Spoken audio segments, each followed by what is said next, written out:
Mesdames et messieurs, bonjour et bienvenue dans cette nouvelle édition de Midi au Cœur avec les derniers événements en Égypte. On commence avec le président Abdel Fattah el-Sisi qui a reçu mercredi le président indonésien Prabowo Subianto qui effectue une visite officielle en Égypte en marge du sommet des pays islamiques tenu en Égypte. Les deux présidents ont tenu une réunion bilatérale suivi d'une session élargie à laquelle ont assisté du côté égyptien Dr Badr Abdelghati, ministre des Affaires étrangères, de l'immigration et des Affaires des expatriés, et le ministre du Commerce extérieur et de l'Investissement, Dr Hassan Al-Khatib. Le président Abdel Fattah el-Sisi a reçu aujourd'hui le président de la République d'Indonésie, Prabowo Subianto, qui effectue une visite officielle en Égypte. Les deux présidents ont tenu une réunion bilatérale suivie d'une session élargie à laquelle ont assisté du côté égyptien Badr Abdelghati, ministre des Affaires étrangères, de l'immigration et des Affaires des Égyptiens à l'étranger, ainsi que M. Hassan Al-Khatib, ministre de l'Investissement et du Commerce extérieur. Le porte-parole officiel de la présidence de la République a déclaré que le président égyptien a chaleureusement accueilli son hôte, mettant en avant les relations historiques profondes entre les deux pays et leurs peuples amis. Il a exprimé les aspirations de l'Égypte à renforcer le partenariat bilatéral avec l'Indonésie dans divers domaines d'intérêt commun, tout en intensifiant la coopération et la coordination politique face aux questions et crises régionales et internationales. L'ambassadeur Mohamed El-Shenawi, porte-parole officiel de la présidence, a ajouté que la rencontre a abordé les moyens de renforcer la coopération culturelle et scientifique. Le président indonésien a exprimé sa gratitude envers l'Égypte, son leadership et son peuple pour les opportunités éducatives offertes aux étudiants indonésiens au fil des années dans les universités égyptiennes, notamment à l'université de l'Azhar, contribuant ainsi à la diffusion d'une pensée islamique modérée en Indonésie.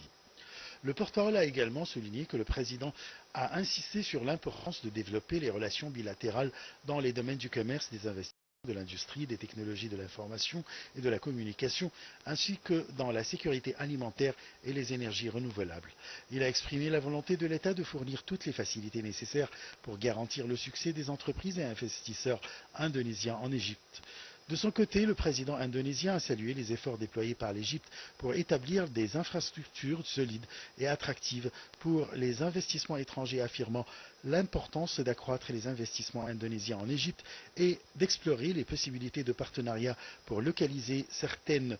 industries. Le porte-parole a également indiqué que les deux dirigeants ont discuté des évolutions de la situation à Gaza, en Syrie et au Liban, soulignant l'importance de poursuivre les efforts pour parvenir à un cessez-le-feu à Gaza, libérer les otages et assurer un flux ininterrompu d'aide humanitaire. Ils ont également réaffirmé le respect des droits du peuple palestinien à établir son État indépendant conformément aux résolutions légitimes internationales, tout en mettant l'accent sur la nécessité de restaurer la stabilité en Syrie et au Liban dans le respect de leur souveraineté et de l'intégrité de leur territoire.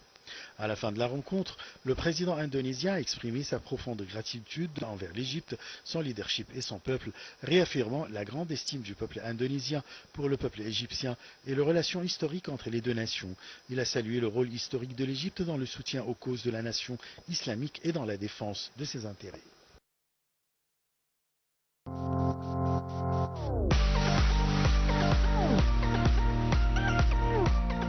Le président Abdel Fattah el-Sisi a reçu un appel téléphonique de Sa Majesté le roi de Bahreïn, Hamad Ben Aïssa Al-Khalifa. Le porte-parole officiel de la présidence de la République a déclaré que l'appel avait porté sur les conditions régionales et que le président avait fait état des efforts égyptiens concernant la situation à Gaza. Les deux dirigeants ont souligné la nécessité d'un cessez-le-feu immédiat de l'échange de la libération des otages et des détenus, ainsi que l'acheminement des aides humanitaires sans condition ni obstacle, en insistant que le calme dans les territoires palestiniens est la base de restaurer la stabilité régionale. Selon le porte-parole officiel, les deux dirigeants ont également discuté du développement au Liban et en Syrie, soulignant leur intérêt pour la nécessité de préserver la stabilité des deux États, l'unité et l'intégrité de leur territoire.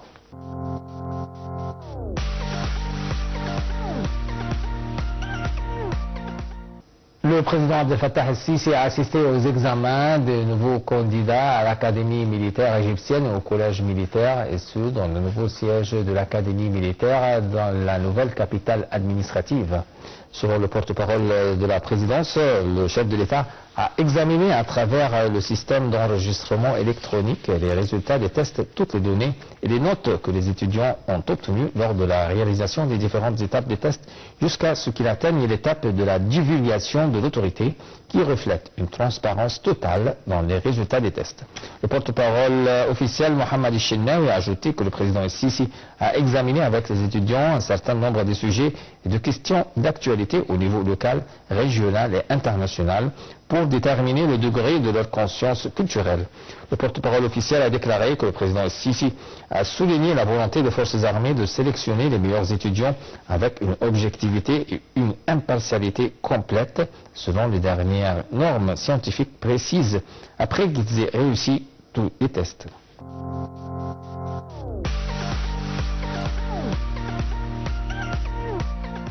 Le président Abdel Fattah el-Sisi a reçu le roi de Jordanie, Abdallah II Ben Hussein. Les deux dirigeants ont tenu des entretiens bilatéraux à huis clos, suivis d'une séance élargie avec la participation des délégations des deux pays. Le porte-parole officiel de la présidence de la République a indiqué que les discussions avaient porté sur les conditions régionales et les efforts visant à coordonner les positions, notamment en ce qui concerne le développement dans les territoires palestiniens.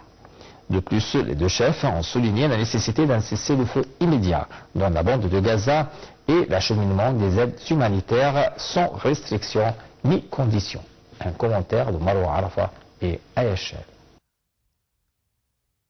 Le président Abdel Fattah el-Sisi a reçu le roi Abdallah II de Jordanie. Les deux dirigeants ont tenu des entretiens bilatéraux à huis clos, suivis d'une séance élargie avec la participation des délégations des deux pays. Le porte-parole officiel de la présidence de la République a indiqué que les discussions avaient porté sur les conditions régionales et les efforts visant à coordonner les positions, notamment en ce qui concerne les développements dans les territoires palestiniens.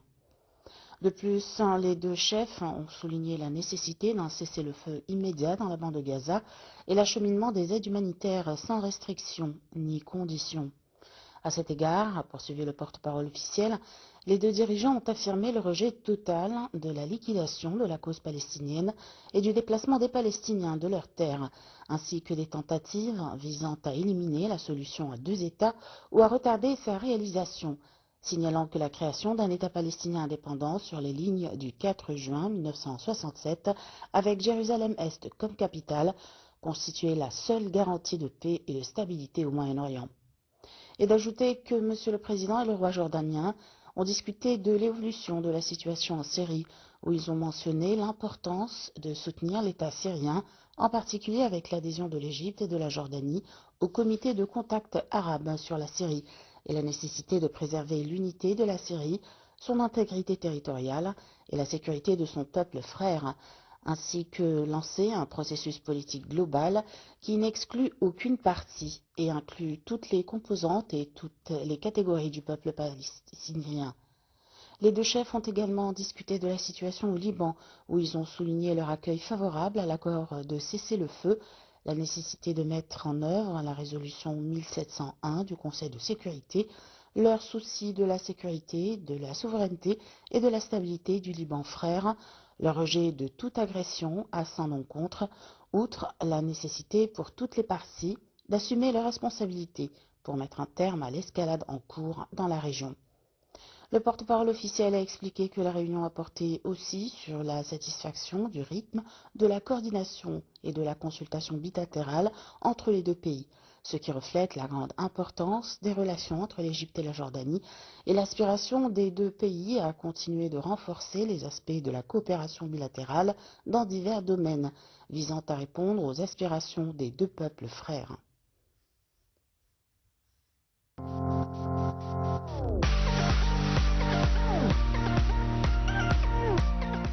Le président Abdel Fattah el-Sisi a reçu son Altesse l'émir Badr bin Abdullah bin Farhan al-Saoud, le ministre de la Culture d'Arabie Saoudite, en présence du Dr Ahmed Hanou, ministre de la Culture, et du côté saoudien, Dr Issam Ben Saïd, ministre d'État saoudien et membre du cabinet chargé des affaires du Conseil de la Shura, ainsi que M. Saleh Ben Eid al-Husseini, ambassadeur d'Arabie Saoudite au Caire. Le porte-parole de la présidence de la République a déclaré que le ministre saoudien de la Culture a transmis les salutations du serviteur des lieux saints et du prince héritier Mohammed Ben Salman. Commentaire dans Al-Arafa et Aïchel. Le président Abdel Fattah el-Sisi a reçu l'émir Badr ben Abdallah ben Farhan el-Saoud, ministre de la Culture du Royaume d'Arabie Saoudite, en présence de Ahmed Fouad Hannou, ministre de la Culture, et du côté saoudien de Hassam ben Saïd, ministre d'État saoudien et membre du cabinet chargé des affaires du Conseil de la Shura, ainsi que Saleh ben Aïd el-Husseini, ambassadeur d'Arabie Saoudite au Caire. Le porte-parole de la présidence de la République a déclaré que le ministre saoudien de la Culture a transmis au président el-Sisi les salutations du serviteur des lieux saints et du prince héritier saoudien. Dans ce contexte, le président a souligné la fierté de l'Égypte des relations historiques unissant les deux pays dans tous les domaines, en particulier le domaine culturel. Le président a également souhaité le plein succès au royaume saoudien dans l'organisation des événements culturels et des compétitions sportives, réitérant ses félicitations pour l'organisation de la Coupe du Monde 2034 de football. Le porte-parole a ajouté que le président a salué l'évolution remarquable réalisée par le royaume d'Arabie Saoudite dans les domaines de la culture, des arts et du tourisme, soulignant la disposition de l'Égypte à collaborer étroitement avec le royaume compte tenu de l'héritage culturel riche, des expertises et des capacités significatives de l'Égypte dans les domaines artistiques et culturels. De plus, le président a exprimé la volonté de l'Égypte d'étendre les projets accomplis avec le royaume dans les aspects liés à la culture, aux arts, à la littérature et à la préservation du patrimoine. Pour sa part, le ministre saoudien de la Culture a souligné les liens étroits et les relations fraternelles entre les peuples égyptiens et saoudiens, notant que la culture et les arts égyptiens occupaient une place spéciale dans l'esprit des citoyens saoudiens. Il a exprimé la volonté du royaume de renforcer la coopération avec l'Égypte, mettant l'accent sur la coordination étroite entre les ministères et les institutions dans les deux pays, ce qui renforce davantage les relations culturelles et artistiques entre l'Égypte et l'Arabie saoudite.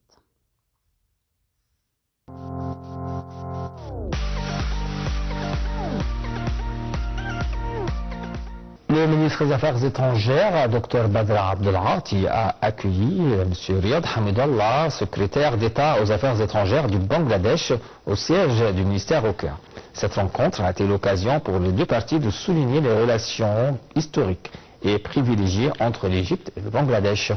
Le ministre égyptien a exprimé sa satisfaction quant à l'intensification des échanges officiels entre les deux pays, insistant sur l'importance de ces visites pour renforcer et diversifier les champs de coopération bilatérale. Dr Abdelghati a mis en avant l'engagement de l'Égypte à développer des échanges commerciaux avec le Bangladesh afin qu'ils reflètent pleinement la qualité des relations bilatérales. Il a présenté les opportunités et avantages offerts par l'Égypte en matière de commerce et d'investissement, faisant du pays l'une des destinations les plus attractives de la région et ouvrant ainsi la voie à une coopération économique prometteuse entre les deux nations.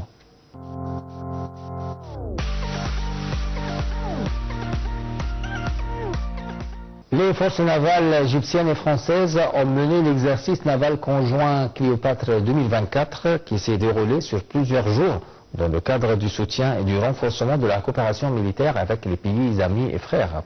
Des réunions ont eu lieu pour unifier les concepts de travail conjoint entre tous les éléments participants. Le commandant des forces navales, Ashraf Atwa, le commandant de la zone navale française méditerranéenne, Christophe Lucas, et un nombre de commandants des forces navales égyptiennes et françaises ont assisté à cet entraînement.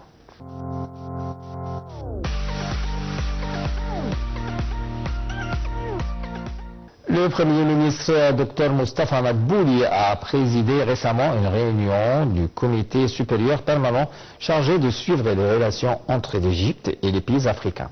Cette rencontre a réuni plusieurs ministres responsables de haut niveau, reflétant l'engagement du gouvernement égyptien à renforcer ses partenariats stratégiques avec le continent africain. Lors de son intervention, le Premier ministre a mis en avant les efforts visant à soutenir le commerce bilatéral entre l'Égypte et les pays africains. Il a notamment évoqué une initiative innovante portée par la Banque centrale égyptienne, la réintroduction des transactions compensatoires ou échanges équilibrés dans les relations commerciales avec l'Afrique. Ce mécanisme permettrait de faciliter les échanges en contournant les contraintes liées aux devises étrangères tout en assurant des bénéfices équitables pour les deux parties. Cette stratégie, déjà employée par l'Égypte dans les années 1980, avait permis à l'époque de porter les exportations hors pétrole à 60% du total national. Aujourd'hui, l'objectif est encore plus ambitieux, faire croître les exportations égyptiennes de 20% par an pour atteindre 130 milliards de dollars en 2027 et 145 milliards de dollars en 2030.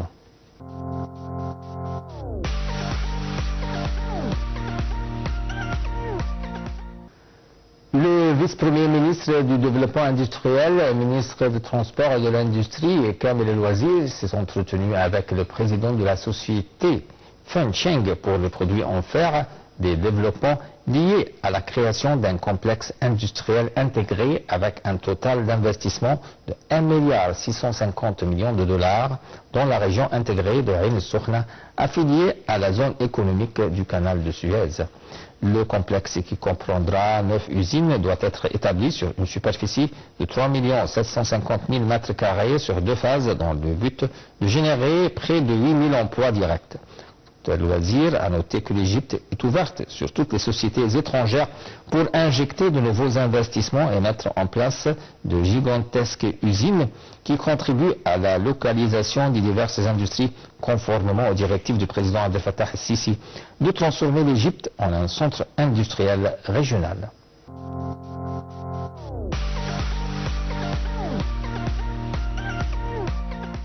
Avec cette nouvelle, mesdames et messieurs, on vient à la fin de cette édition Midi au Cœur. Merci de l'avoir suivi.